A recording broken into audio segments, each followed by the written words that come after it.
আসসালামু আলাইকুম।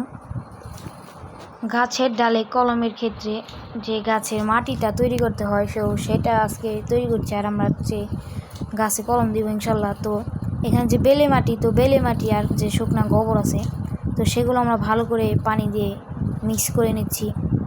তো এটা তেমন আঠা আঠা রাখতে হবে একটু। তো আমরা ভালো করে এটাকে মিক্স করে নিচ্ছিলাম। তো আমরা মূলত আজকে লেচু গাছে কলম দিব ইনশাল্লাহ। তো এই যে আমাদের যে ডালগুলো দেখতে পাচ্ছেন, আমরা 2টা ডাল আপনাদের পছন্দ মতন সিলেক্ট করে নেবেন। তো আমরা এই 2টা ডালই সিলেক্ট করছি। তো গাছে কিন্তু লেচু ধরে গেছে। তো এখন তো যেহেতু লেচুর সিজন, তো লেচু ধরাটা স্বাভাবিক। আর আমরা এখানে 1 ইঞ্চি বা 2 ইঞ্চি পরিমাণের গ্যাপ রেখে সুন্দর করে গাছটাকে ছুলে নিচ্ছি।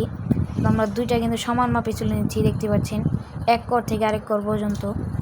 তো আমরা এই বরাবর করে 2টি ডালি সুন্দর করে ছিলে নিচ্ছি।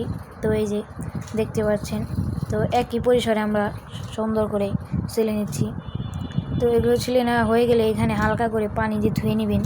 ধুয়ে নেওয়ার পরে যে মাটিগুলো আমরা মিক্স করছিলাম, তো সেই মাটিগুলো সুন্দর করে দিয়ে নিতে হবে। তো ভালোভাবে মাটিগুলো লাগাইতে হবে সেই ডালে। তো আমরা নিচ থেকে ভিডিও করছিলাম, আর যে কলম দিচ্ছে, তো যেহেতু গাছের পুরো মাথায় থেকে আমরা কলম দিচ্ছি।